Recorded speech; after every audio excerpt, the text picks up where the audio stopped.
Buenas noches con todos. Revisemos el repaso número 46. Repaso número 46. Tenemos pregunta número 1. Un lactante de 5 meses de edad con antecedente de prematuridad que presentó cuadro de membrana hialina y recibió ventilación mecánica invasiva. Lactante 5 meses de edad con antecedente de prematuridad que presentó cuadro de membrana hialina y por ello recibió ventilación mecánica invasiva durante un mes. Actualmente con signos de desnutrición, dificultad respiratoria, dependiente de oxígeno. Fue hospitalizado en 2 oportunidades por un cuadro similar a los 2 y 3 meses. ¿Cuál es el diagnóstico más probable? Displasia broncopulmonar. Displasia broncopulmonar. Letra D. Displasia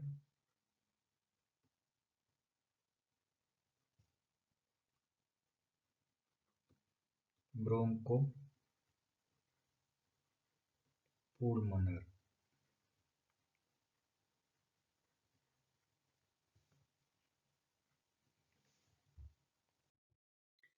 La displasia broncopulmonar se define como el antecedente del uso de oxígeno a un FiO2 mayor al 21% por lo menos 28 días. Antecedente del uso de oxígeno a un FiO2 mayor al 21% por lo menos 28 días, condición obligatoria, luego del nacimiento. Y que en la evaluación a las 36 semanas de edad gestacional corregida para recién nacidos de menos de 32 semanas de edad gestacional al nacer o entre los 28 a 56 días de vida. Se constate la ausencia del uso de oxígeno, en este caso una displasia broncopulmonar leve, requerimiento de FiO2 menor a 30% en el caso de moderada, o el uso de FiO2 mayor al 30% o presión positiva en el caso de la displasia severa. Displasia severa. Entonces, antecedente el uso de oxígeno a un FiO2 mayor 21% por lo menos 28 días. Pregunta número 2. ¿Cuál es un criterio de convulsión febril simple? Convulsión febril simple. Convulsión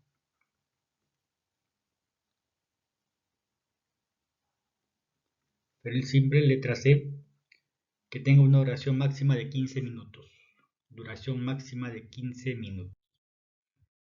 Clásicamente se describe como convulsión febril simple aquella que cumple con las siguientes características: tónica clónica generalizada, duración menor a 15 minutos, no ocurre más de un episodio en menos de 24 horas, ausencia de inflamación o infección del sistema nervioso central y finalmente ausencia de anomalías metabólicas. No tiene que haber hiponatremia, hipernatremia, hipocalcemia, hipoglicemia, etc. o síntomas que expliquen la convulsión.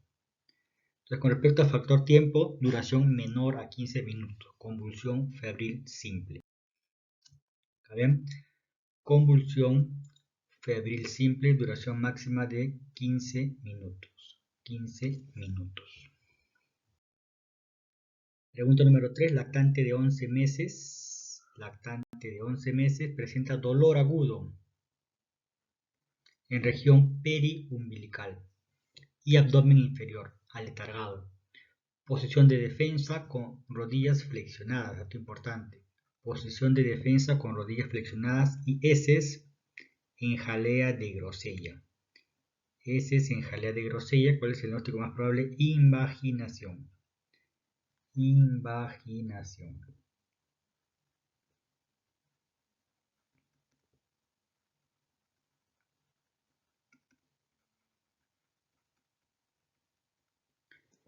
Dolor agudo, región periumbilical y abdomen inferior. Posición en defensa con rodillas flexionadas. Heces en jalea de grosella, característico de una invaginación. El cuadro clínico descrito es característico de la invaginación o intussuscepción intestinal. Dolor abdominal, de inicio agudo, episódico, con llanto evidente, y postura en flexión de las rodillas, además de la presencia de heces en jalea de grosella.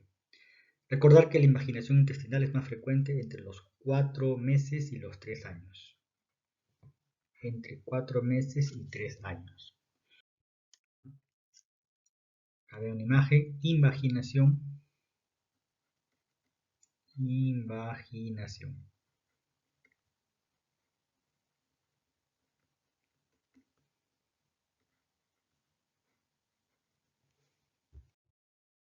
Pregunta número 4. La complicación más frecuente de la shigelosis en niños es deshidratación. La complicación más frecuente de la shigelosis en niños es la deshidratación, letra A. La complicación de los diferentes tipos de gastroenteritis es la deshidratación.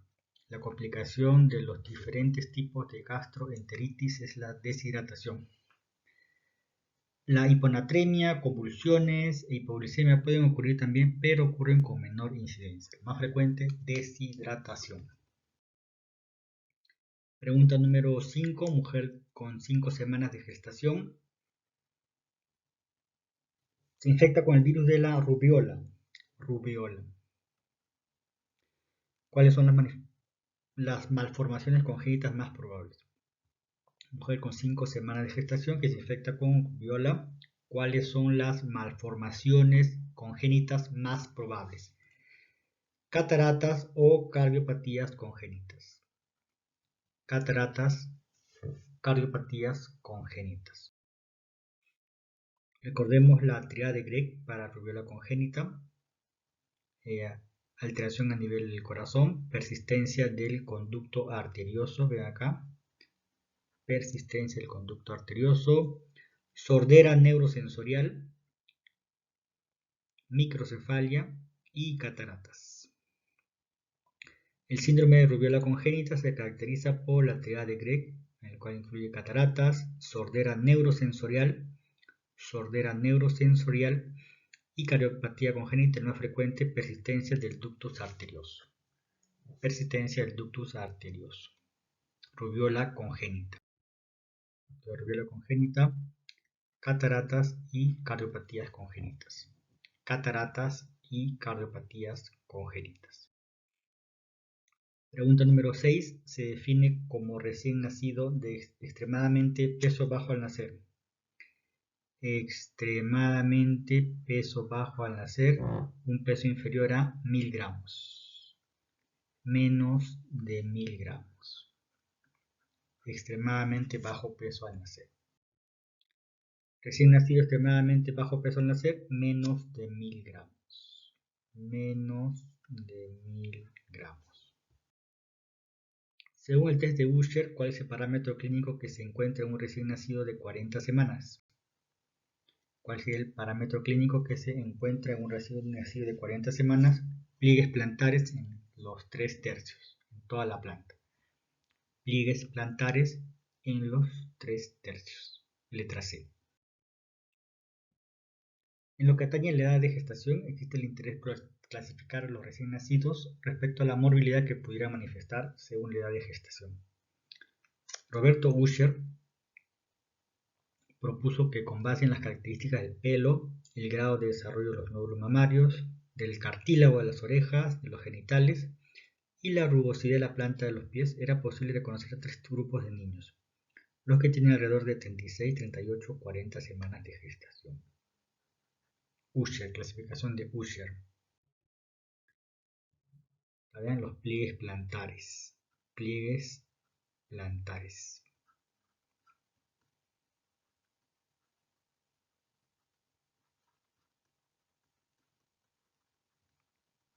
Clasificación de Usher.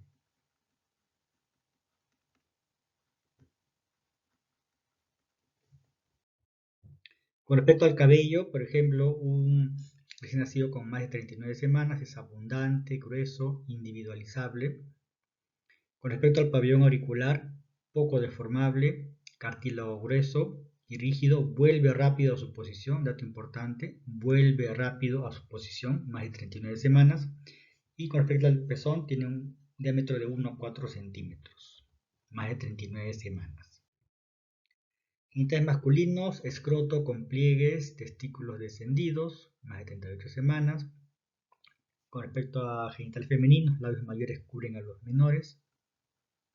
Y los pliegues plantares, la pregunta del examen, pliegues en toda la planta del pie.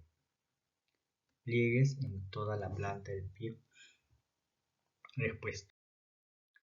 Recién nacido de parto distóxico empodálico, que presenta menor movilidad en el miembro superior izquierdo. Al examen, hombro en aducción, brazo rotado internamente y codo en extensión, con postura en propina de mesero. ¿Cuál es la estructura nerviosa comprometida? Plexo braquial. Plexo braquial. Durante el parto pueden presentar traumatismos obstétricos secundarios a las fuerzas mecánicas. Una de las más frecuentes son las lesiones del plexo braquial.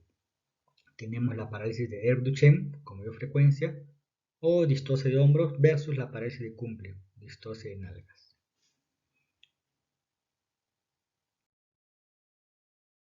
Tenemos la parálisis de Erbs-Duchenne.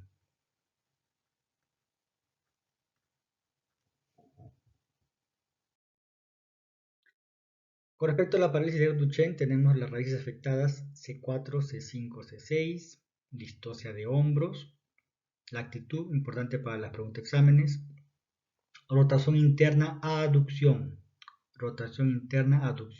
codo en extensión, como está viendo acá la imagen, pronación del antebrazo. Repito, rotación interna, aducción con D, aducción, codo en extensión, pronación del antebrazo. Un moro asimétrico y reflejo palmar presente. Moro asimétrico. Y lesiones asociadas, una parálisis diafragmática C4. Y es lo más frecuente. Parálisis de Duchenne, C4, C5, C6, distocia de hombros, rotación interna, aducción, codo en extensión y pronación del antebrazo. Moro asimétrico. Parálisis de Duchenne, distocia de hombros, rotación interna, aducción, codo en extensión y pronación del antebrazo. Duchenne. Distocia de hombros, rotación interna, aducción, codo en extensión y pronación del antebrazo, como ven en la imagen.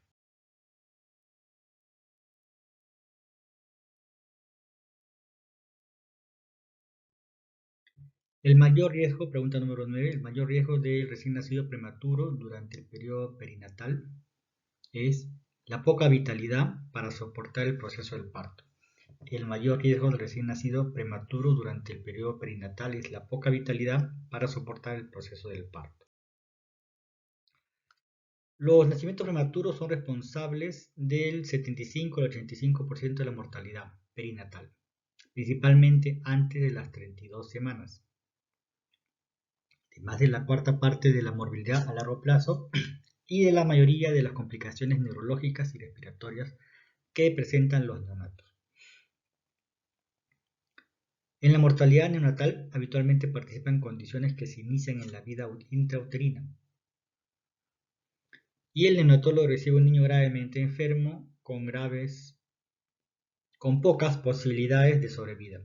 Estas condiciones llevan al prematuro a la poca vitalidad para soportar el proceso del parto. Poca vitalidad.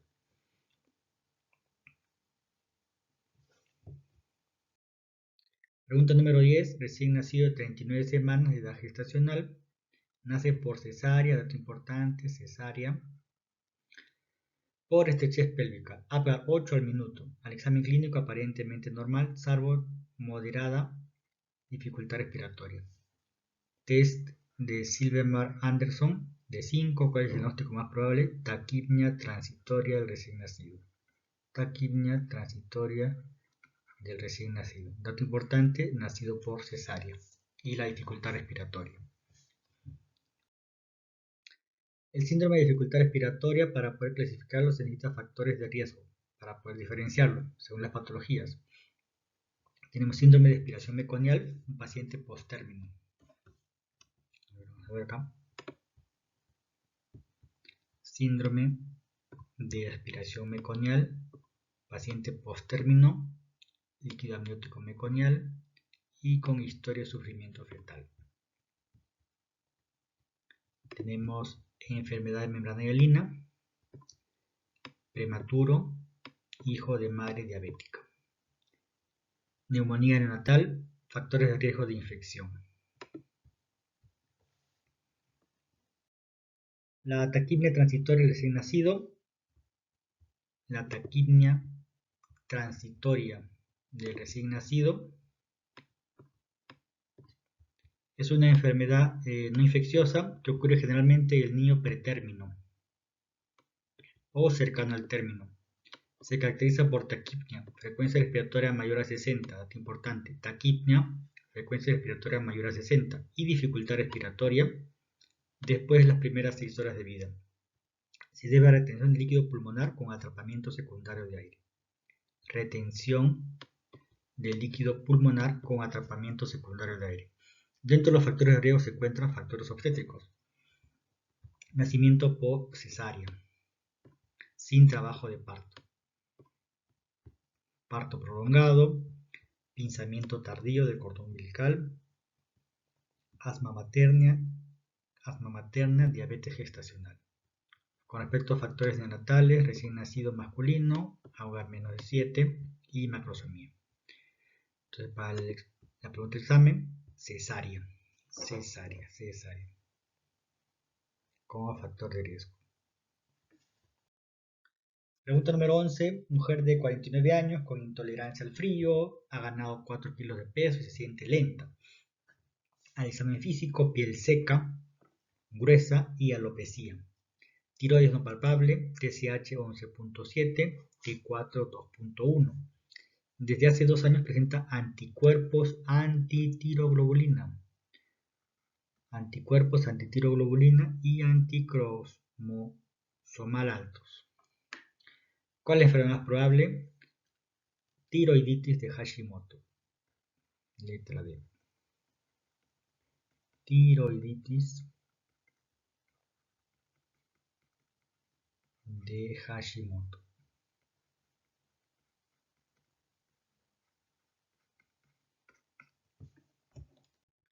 Pregunta número 12.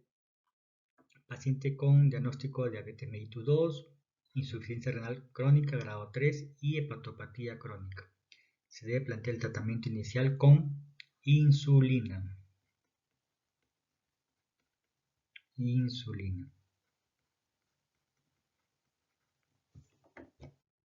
Pregunta número 13.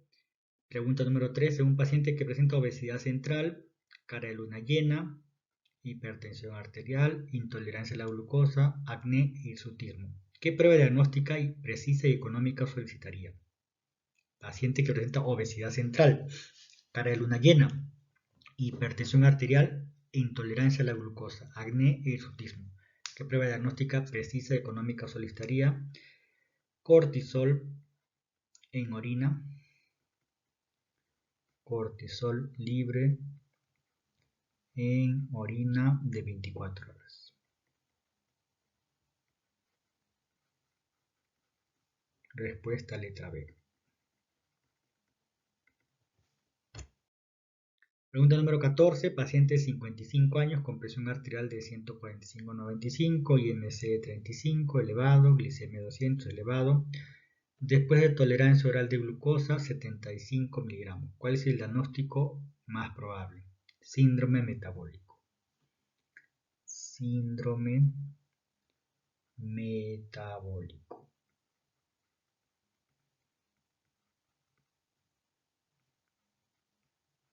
Paciente 55 años, presión arterial 145/95, IMC de 35, glicemia 220, después de la tolerancia oral de glucosa, con 75 miligramos. Diagnóstico más probable, síndrome metabólico. Pregunta 15. Según la Guía de Práctica Clínica para el Diagnóstico, Tratamiento y Control de la Diabetes mellitus tipo 2, en el primer nivel de atención, ¿cuál es un factor de riesgo asociado al medio ambiente? Respuesta letra C. Riesgo ocupacional.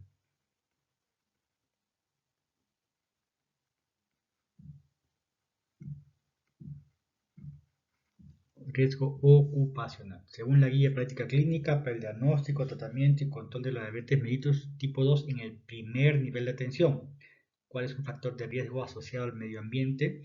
Pregunta del Residentado Médico 2018. Riesgo ocupacional. Riesgo ocupacional. Pregunta 16. ¿Cuál es la operación indicada en un paciente con bocio difuso tóxico? Tiroidectomía subtotal bilateral. Tiroidectomía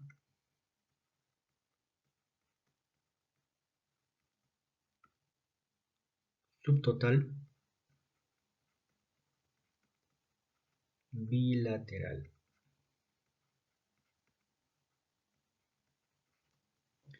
Operación indicada en un paciente con bocio difuso tóxico. Bocio difuso tóxico, tiroidectomía subtotal bilateral.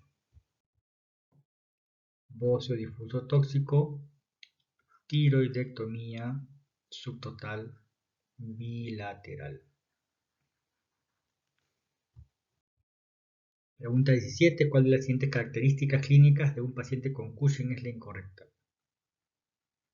2011. Amenorrea, sí. Estrías rojo-venosas también. Falta de líbido y acné. Respuesta letra B. Hipertelorismo. Paciente con Cushing, amenorrea, estrías rojo-venosas, falta de líbido, acné. Y para culminar, algunos datos de neumología, por ejemplo, con respecto a quilotórax, la etiología,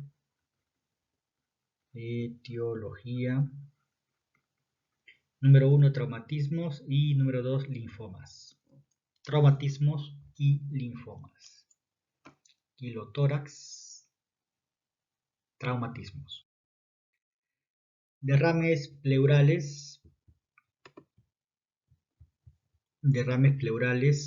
con amilasa elevada, pancreatitis y ruptura de esófago. Derrames pleurales con amilasa elevada, pancreatitis, ruptura de esófago. Derrames pleurales con pH bajo, artritis reumatoide, empiema y tuberculosis. Artritis reumatoide, empiema y tuberculosis. Derrames pleurales con glucosa baja, artritis reumatoide y el empiema. Derrames pleurales linfocitarios, tenemos que pensar en tuberculosis. Derrames pleurales linfocitarios, tuberculosis. Derrames pleurales linfocitarios, tuberculosis. Bueno, este ha sido el repaso. Muchas gracias por su atención. Nos vemos en un siguiente video.